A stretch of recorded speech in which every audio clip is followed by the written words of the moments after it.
Welcome everybody. Another CIRF week, this one from the 10th to the 16th of December 2020. I am feeling a whole lot better than I was last week. I am standing for this report. Thanks for all the well wishes. I may have to be clearing my throat, however, throughout this session. But nonetheless, we have a big week, total solar eclipse, and threaded throughout this CIRF report, I'm going to be talking about three basically like wow moments or wow details about this solar eclipse that you're not going to want to miss, including some extra charts in here, astrology charts. This is a big week. It's calling for a big shift. I'm going to show you the summary slide here. Obviously, I've got the overall triangulation, which is the overlap of all of them, is going to be right in here. And that's pointing to a big shift. Now, let me explain a little bit. This might be a little bit longer of a CIRF report, and I apologize in advance, but there's a lot of big things in here, and I've got some extra charts to show you from astrology. But in the astrology, this is the purple circle. We have Mars square Pluto. We have a lot of squares developing. Remember, we're headed for the storm. This is the beginning of that storm. We have a T-square. We have a Neptune square Mercury. We're going to talk about all these, but we have a total solar eclipse in Sagittarius. We have the U.S. presidential election still ongoing. And this, according to the new YouTube guidance, is that might get me kicked off of YouTube. So make sure you find me over in these alternative places. I'm going to cover that in a bit after this, okay? But we have the U.S. presidential election still is an influence. We have the Dreambot. This is big. The Dreambot, the collective unconscious, is showing loyalty, protection, but death finishing, and a big experience. We'll have more on that later. So that's the green. And that, to me, is like directly overlapping with what the U.S. presidential election is looking like. Now, here's the weird one. The I-Ching is kind of unusual. It's kind of hanging out of the rest of the group.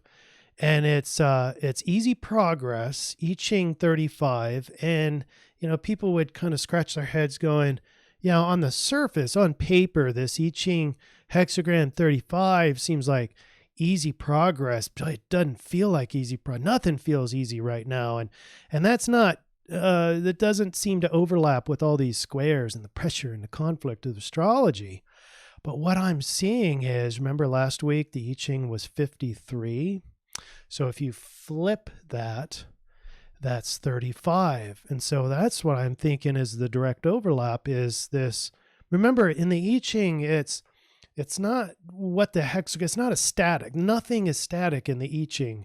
These hexagrams represent movement of energy. And since there's no change lines, I can hypothesize that the universe is signaling to us that there is a lot of things underground going on under the table.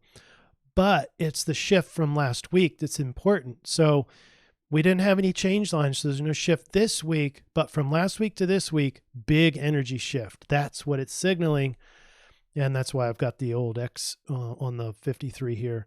But so the overlap part of this I-Ching is not that it's the static 35, it's the shift overall that's the overlap, okay? So that in and of itself is commensurate with the total solar eclipse and this big experience that Dreambot is looking at. All right, if that was over your head, don't worry. We're gonna whittle all this down into very details. I'm gonna get you to understand the main energetic influence or the big overlap that all of this has in common, and then most importantly, we're gonna get to the solution. I was looking at the wrong camera that whole time. I'm not quitting. I'm not gonna stop and redo this. All right, let's start with the Dreambot next.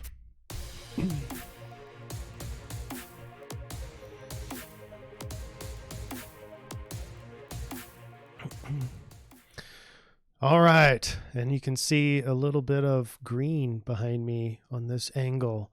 All right, the Dreambot is the collective unconscious. This is the dreams. I'm going to zoom in. Our top word in today's dreams, the collective dreams, is dog. Dog represents loyalty, protection, all sorts of other things. Some people think of attacking. There's a wide variety of dogs, but in general, loyalty, protection, and you can see in there that we also have military as well, which is loyalty, protection. It's the same thing. So there's a lot of protection in there. I mean, let me say that again. There's not a lot of protection, not a lot of different words, but the word dog is clearly at the top with a lot higher surge score than the rest. So then the other memes are, the red is like finish. There's death and finish. So, and then the rest of them support that. And then the blue arrows is about big experience, dynamics, impressed, amazing, fast, surprised, large, looks, hands, feel. That's the experience part. And huge. There's a lot of big in the collective unconscious. So does that mean something big is coming? It could.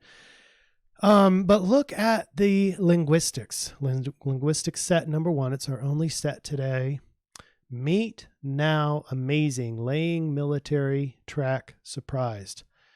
To me, that feels like it's all commensurate with big. There's a big foundation being laid probably by the military. And it's going to surprise a lot of people. All right. So that's it. Let's move on to the astrology. And before we get into the astrology, let me have a couple announcements. All right.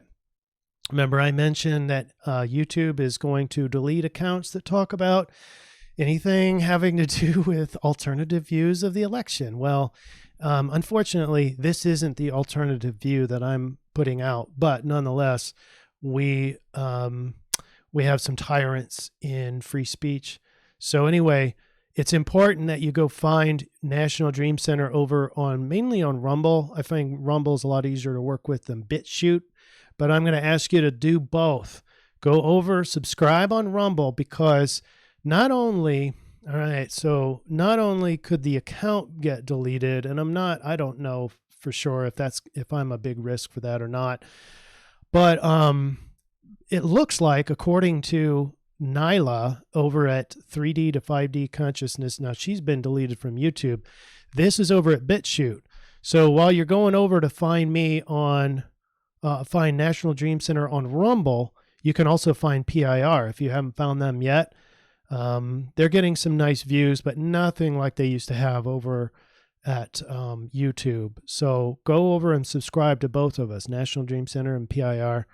And then go over to BitChute, find National Dream Center and subscribe. But also, I'm not affiliated with Nyla at all, but I don't even know if she knows who I am. But nonetheless, I highly recommend this channel. She's got a lot of inside information, and she's the one that says that YouTube in general might get washed away, like deleted, the whole site. So you're going to want to have either BitChute or Rumble for National Dream Center. And then I'm recommending also that you find Nyla at 3D to 5D Consciousness. All right. With that, let's talk about the astrology. And we're working up towards the storm, folks. We have Venus that's going to make a transition. Oh, man, I don't know if I've documented that in our slideshow, but just remember that towards the end of our week, as we head into squares upon squares. This is going to be the last half of December. It's in astrology world, it looks like the storm. If there's going to be a storm come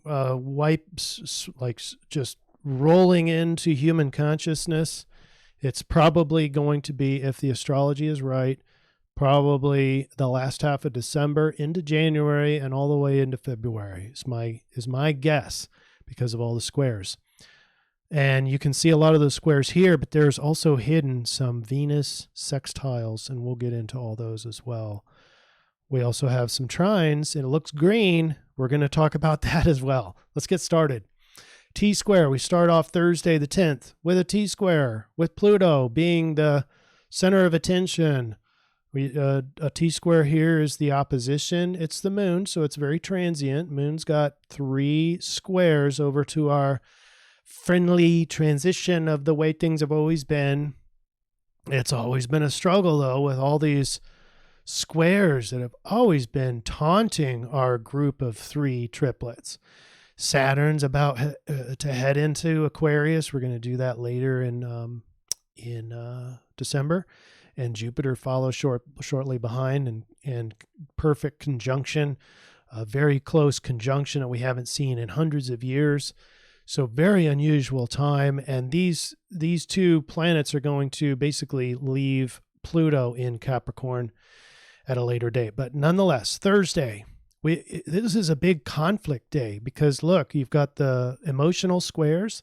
This is conflict emotionally. Excuse me. And then you've got Mars square Pluto. We've talked about that for the last couple of weeks. We've got the inner power, that's Pluto, conflicted with the outer power, your outward yang, your physical ability to get stuff done. And so the inner and outer are incongruent, and basically causing people to feel pressure to do something, but maybe not having the knowledge about what they should be doing. Okay. And then I'm going to be doing that throughout, and I apologize, but Mars, trine, Sun, and Mercury. This looks like a good thing. People see green as good. There is no such thing as good or bad in astrology. There's just energy, and this is the energy of easy. It's easy to think about, that's Mercury, think about getting stuff done, your yang, physical, outward ability to get stuff done, that's Mars. And it's easy to see your ego getting stuff done. But, Mars is more about, not more about, but it's also about conflict, warrior, that kind of mindset. So even though there's green, it's easy to put up a fight. It's easy for ego and thoughts and communication to sound very aggressive. That's Mars. So you have all these squares in there, and these trines might as well look like squares, because it's Mars we're talking about. Mars, the closest planet that looks like these alignments, that looks like squares. Mars is that square, if you want to make those sort of connections. Now, the only other addition that we have, and this is starting a long process of square, is Uranus square Saturn. And so it's change versus status quo. It's new versus old. New is Uranus, and Saturn represents old. It's the old, not Santa Claus, but the old wise, kind of cold grandfather that always says, no, you got to do this. It's freedom, that's Uranus, versus obligation, Saturn. So you've got that conflict happening. So this is sort of just, you're seeing this storm developing as we go along. All right. Most of these are going to be there the whole week. All right. That's the good news. For some, it's going to feel pressured and conflicted. Friday, the 11th, we have double fortune. I mean, just because we have the part of fortune together with Jupiter, that's a very magical alignment. Because Jupiter is fortunate in and of itself, and obviously part of fortune, they're together in the same sky. So getting stuff done, that's the Capricorn, your to-do list could feel, okay, you might feel conflicted, but at least it's fortunate to break through, push through today on the 11th and get stuff done. Also, there's an opportunity here that's developing. It's going to be here the rest of the week, which is Venus is making a sextile to Jupiter and Pluto. And so there's now, sextiles represent opportunity. It's not like it's super easy energy, but the energy is available. And if you were able to find the door that opens correctly, you could find, well, you've got freedom. You have these two planets together are finance. So there might be a monetary opportunity there. You could transform beauty. You could transform the way that you see what beauty is, love, harmony. Now, Venus is in Scorpio, and so is the moon. Your emotions are there too, so it's very deep and passionate. So there's an opportunity there, and it's very hidden across this mess, this quagmire. It looks like alphabet soup of mainly squares, pressure, and conflict. Saturday, we're working up to the total eclipse. You can see that with the moon getting closer, almost entering the final house before the total eclipse. There's a lot more opportunities here because the moon is going to hold hands with Venus that day as we head into the weekend. This is Saturday. The squares are still there. The trine is still there, but it's still Mars. So I might as well just be all squares there. But there's that growth. There's a rare opportunity here. And it's getting a lot more robust because you have your emotional complex in there with the deep, passionate Venus. And this could be relationships too. I forgot to mention that as in terms of Venus. It could be relationships that have been hidden, that's hidden, Scorpio, and maybe that comes out in the light as the opportunity. So anyway, there's a lot there. There's a lot of memes in there, a lot of genres to talk about. Sunday, the 13th, is our terminal phase. Excuse me. The moon in Sagittarius, the total solar eclipse on Monday, the 14th, is going to be in Sagittarius. You can see that the moon is going to head over Mercury and then the south node. So it's going to drum up all the past influences. It's almost like a past review as we head into the final hours right before this total eclipse. And it's, you kind of think about like some people talk about death, and that's very metaphoric in this. I'm not calling for death. I mean, this is a metaphor. It's the final cycle. It's the 12th house of right before a big shift, and in all sorts of ancient mindsets, it's not the end, it's the beginning. So, but death does look like the final, and, Pluto is there too. So as soon as the moon passes over the sun, then another sign over, and it's going to do another sort of miniature death and rebirth with Pluto, but nonetheless, not nearly as powerful as this total solar eclipse.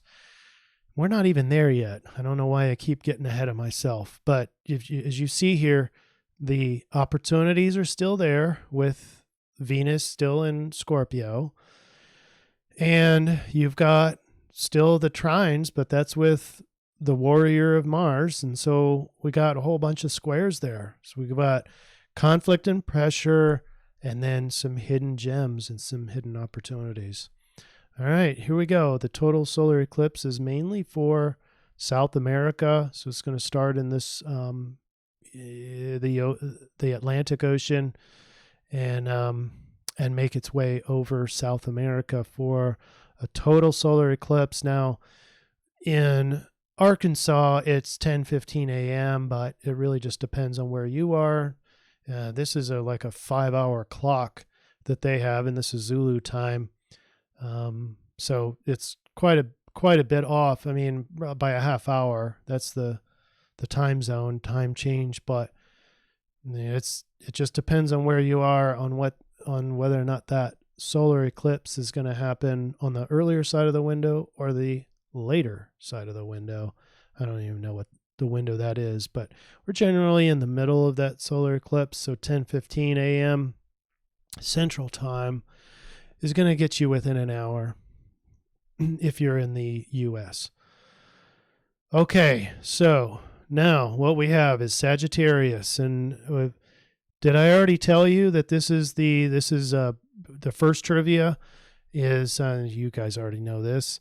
Is December 14th is the Electoral College meeting, is supposed to meet on this day. This is the same day. There's some other special things that are happening here, and I will talk about that next. And I have all these other charts.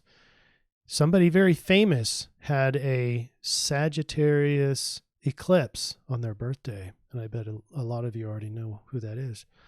We'll talk about that here in a second. But first, as the moon makes it an exact conjunction with the sun, which is a new moon, and because they're on opposite, they are parallel, so they're on the same azimuth here, which makes it, it's the only way to make an eclipse possible. That's happening at 23 degrees Sagittarius, 8 minutes. The Mercury is within 3 degrees. That's not quite enough for combust, but it is cazimi. So thoughts are strong. And now this is kind of ironic because Mercury is in detriment in Sagittarius. So you've got weakness of thoughts and communication, but now it's within that cazimi. So which one's stronger? Who knows? You got a detrimented cazimi, whatever that means. So maybe a neutral, maybe back to normal or discombobulated normal of whatever normal is these days, of Mercury, the ability to communicate, ability to think for yourself and think rationally. It's easy energy over to Mars. So guess what? Your detrimented cazimi thoughts is easy to start a fight, start warring. And so here we got that dichotomy again. Mars is on the recipient side of this easy energy. So you have the ability to see, realize a new dawn, right? When you have a new you, a new cycle, and it's connected to Mars, you have an easy ability to carry out that new life. So it's not all bad. You want that yang on your side, because remember, the Pluto is the inner power is conflicted with the outer power here with Mars, but you do have an outlet. That Mars energy wants to push forth. And guess what? It's easy energy to push forth this new cycle. You've got the cazimi thoughts, the ability to rationalize, and it is Sagittarius. So we have a strong emphasis on freedom, no strings, deeper psychology, deeper philosophy, spirituality is heightened in here. And we got the fire of Sagittarius. You can do a lot of things in Sagittarius, but it's generally want to be more individual, and it wants to go. It wants to explore long distance. So that's the overview of this total eclipse. Now, what else is special? Well, this solar eclipse at 23 degrees Sagittarius, and they call this is a more of a mainstream article. They call this the counterpoint bookend to the lunar eclipse at 23 degrees Sagittarius, which occurred the day of Donald Trump's birth. I decided to go ahead and put Donald Trump's chart here because this is really amazing. It's a lunar eclipse. This is his birth chart. You can see the sun in Gemini and the moon is across the sky. So a full moon, but it's a lunar eclipse.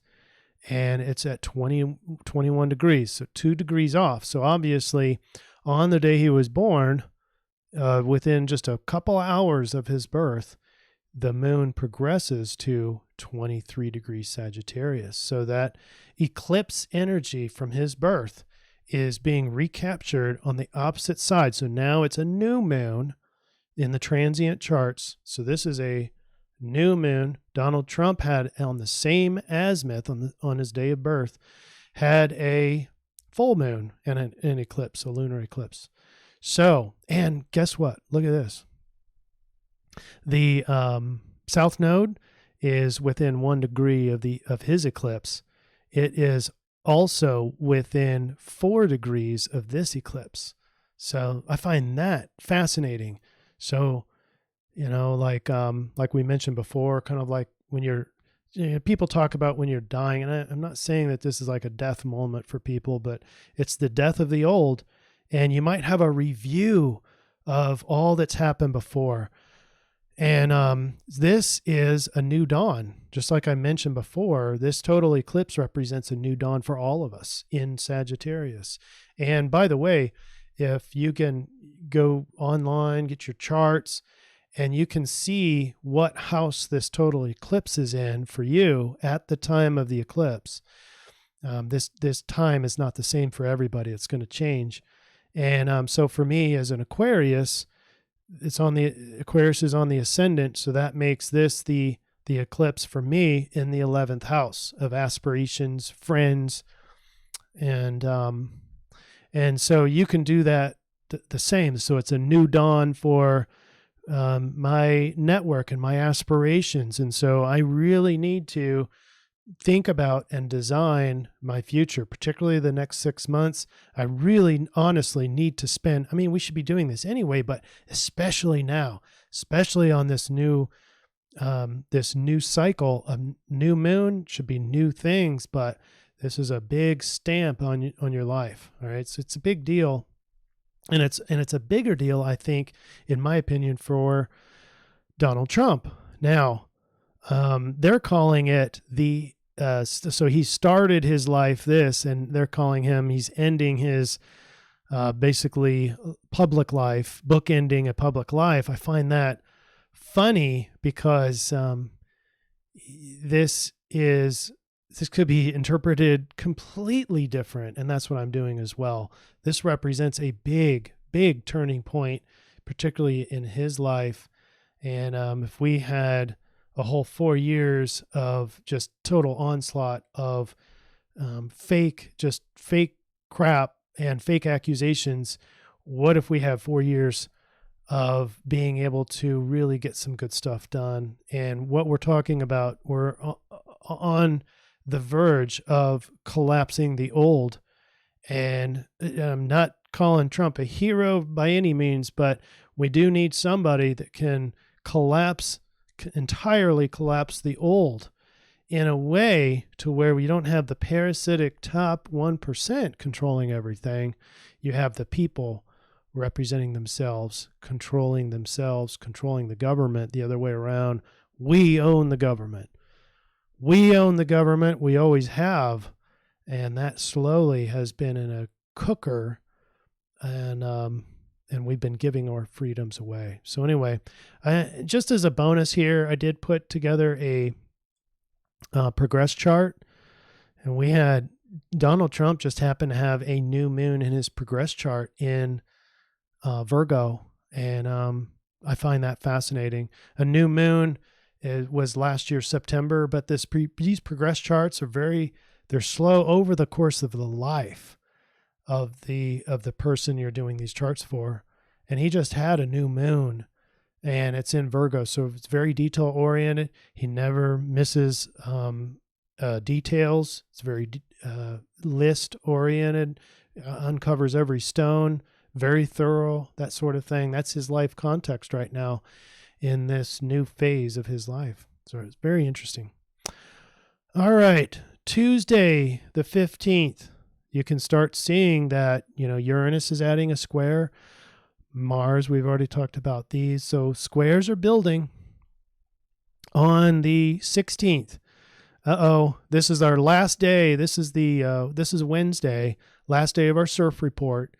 And you can see Uranus strengthening its square over to Saturn and Jupiter. And then you've got Mars has another square with it because the moon is into this mess here, but it's going to start to strengthen. These are expiring. You can see the dashed lines with the sextile. The opportunities are ending. The door is closing on these sextiles. So Not to mention Venus as it goes into Sagittarius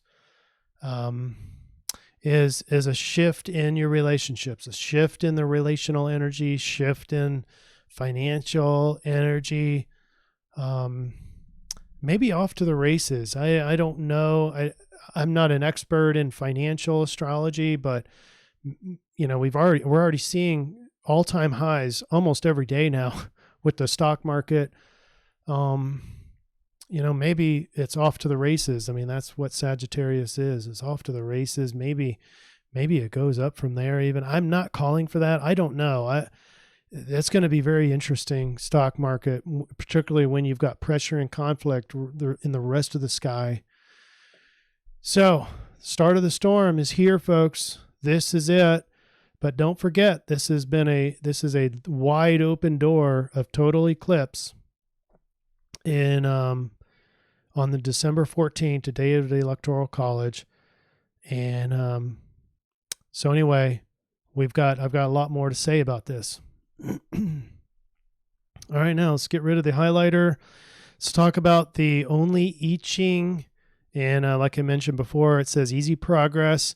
It's fire over earth. So, it's like a bonfire somewhere big.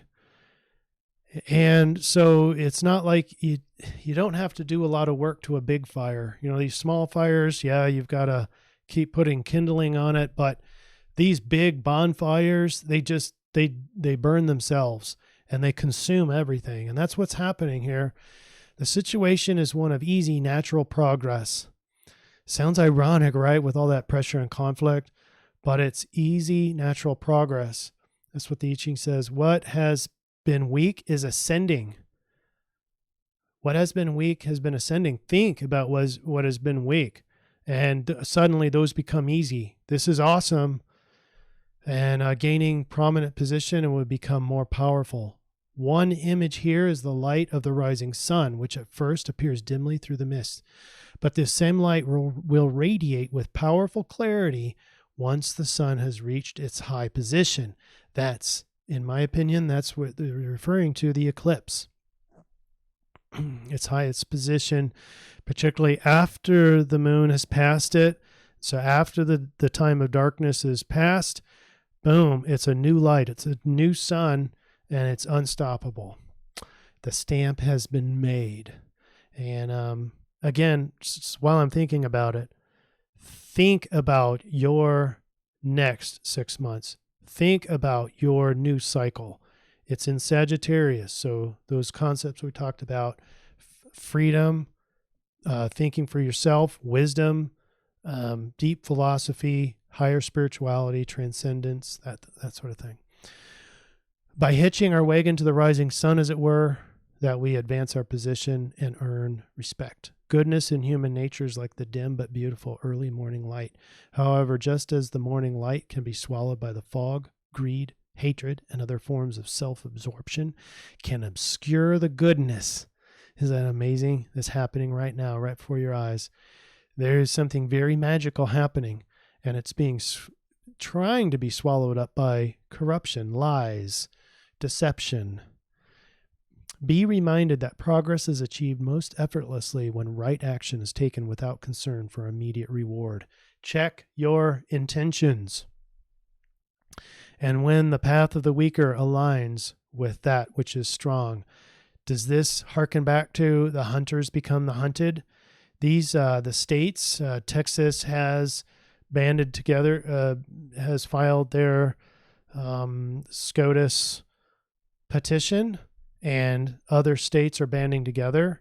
So when you and by the way, gather is in the collective unconscious in the Dreambot. So there is this sense of gathering, and it's gathering together. It's the weaker aligns with that which is strong. It's going to be part of the strength to become this other side. The hunters become the hunted. You don't want to be the one that becomes the hunted. You want to become the hunter with the mass majority, the quiet majority. Now, we have to talk about unchanging because there are no change lines. So What that means is the stronger roots and a higher level of understanding. That's Sagittarius, folks. What makes the situation difficult is that you have to recognize progress, even in the face of opposition. So I can see how all this deception is causing us to have problems seeing the progress. Trust the plan. Yeah, we've talked about that. And it even says it here. You just have to trust the process to arrive at progress. So build your trust. You basically have to ignore what you're seeing in terms of lies, but there is some progress that at least I'm seeing around the web. You just have to know where to look and get your information. Keep nurturing your vision with optimism while you wait. This is important, especially as you get closer to the total eclipse.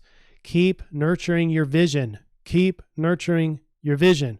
All right, let's get into more of the solution.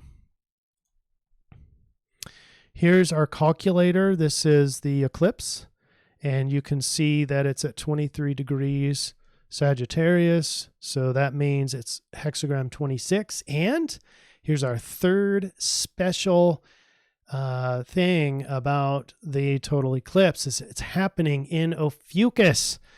In Ophiuchus is the 13th sign, and it just happens to be where the center of the galaxy is.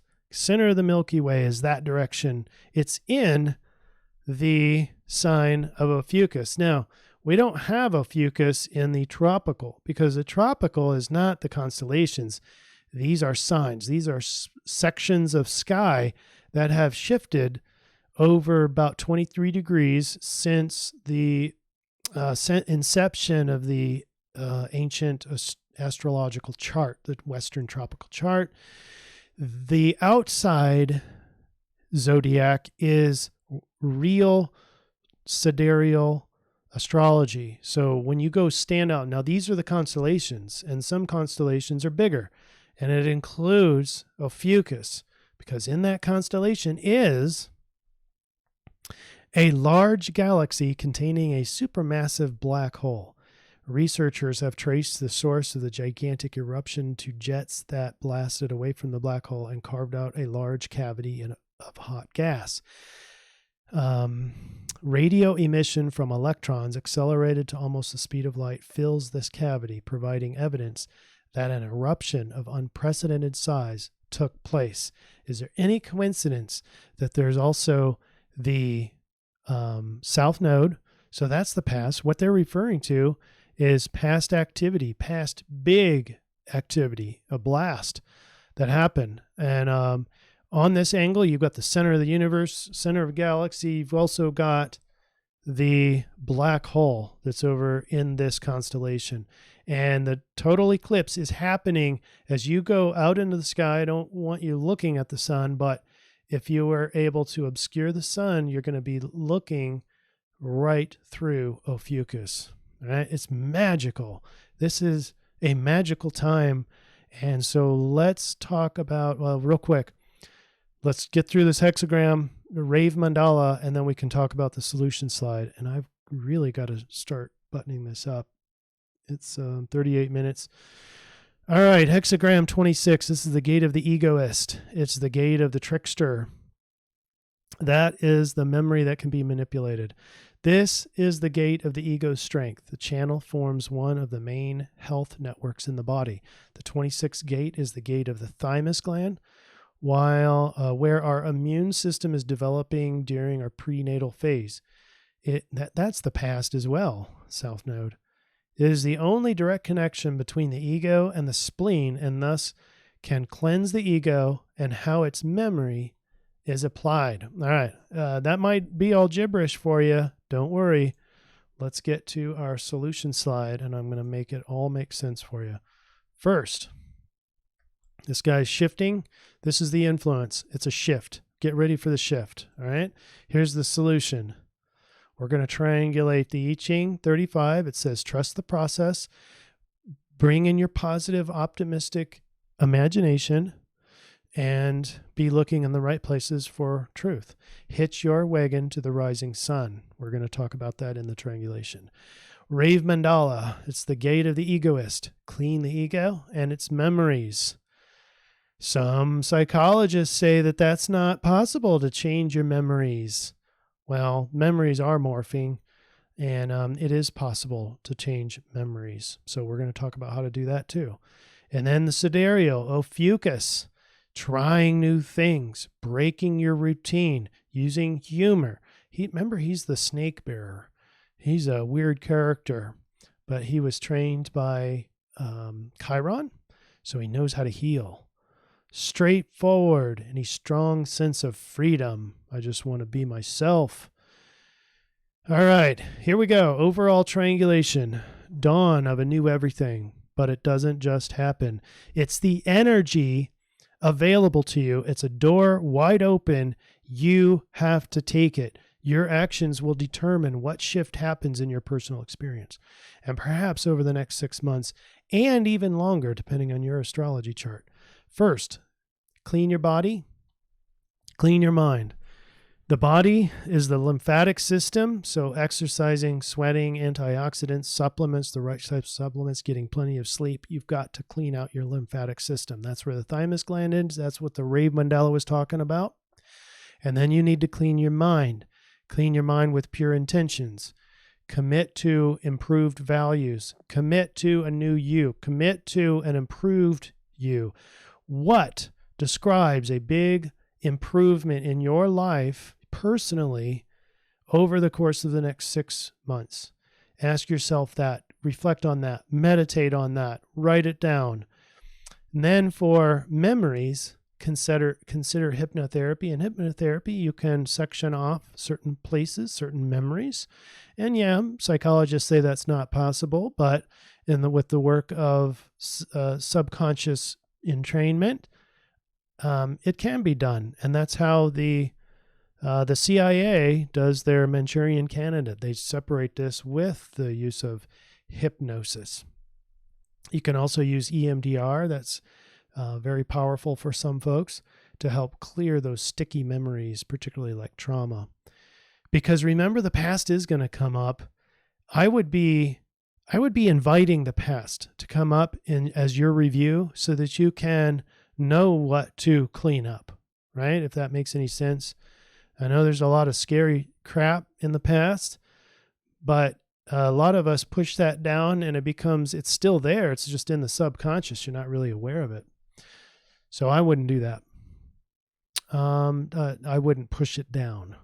Ask for help in what your transformation looks like. And in other words, ask your dreams, ask your subconscious, ask your God, ask the meditation, ask for your higher self guidance, that sort of thing. This is the rising you. Visualize the universe colluding on your behalf.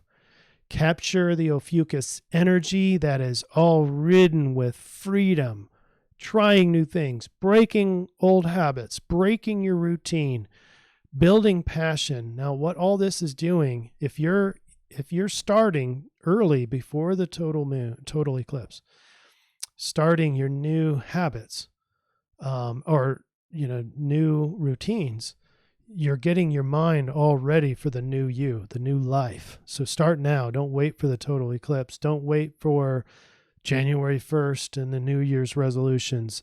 Start now and get your mindset ready for the total eclipse. Less talk in this case. Remember, Mercury is in detriment, but in Cazimi, so we don't really know where he's at with that. So less talk, more action. Mercury needs the mind to be able to act, but it's not so dependent on it. Just act. And you've got the trine over to Mars to be able to do that, okay? Avoid your poisonous tongue. That's the downside of Ophiuchus. And then one more thing. This is another bonus. To clear up, another option to clear up the thymus. I've been trying this the last 3 nights before I go to bed. I don't know if this is just a coincidence, but my sleep has been better. And all I'm doing is, according to this chart, according to this website, use your fingertips or the side of your fist and tap up and down about 2 to 3 inches along your sternum, between and above your breasts. So right in the center, right in the sternum, and underneath this is the thymus. And apparently it's supposed to invigorate its functioning And if you keep on tapping it boosts your immune system and increase your strength and vitality. So is it woo-woo? I don't know. I'm going to keep trying it and see what my sleep scores are doing. My heart rate at night has plummeted about 5 to 10 points throughout my sleep. And I don't know if you can see that. I'm doing this as I'm laying in bed for, I don't know, a couple minutes right before I go to sleep. You don't have to do that at that time. I don't know why I tried it, but it just seems to be working. Could be a coincidence. Well, anyway, sorry that went long. Enjoy this time period. Enjoy this shift, folks. This is what we've been waiting for. We've been waiting for the storm. This is the beginning, I believe, according to astrology. But maintain that positive. Sometimes births are painful, and this might be a very painful time, but cognitively remain positive. Think about what's on the other side of this, all right? And be sure to go find me on Rumble and BitChute. Subscribe there just in case. All right. Happy total eclipse, everybody. Enjoy. Bye.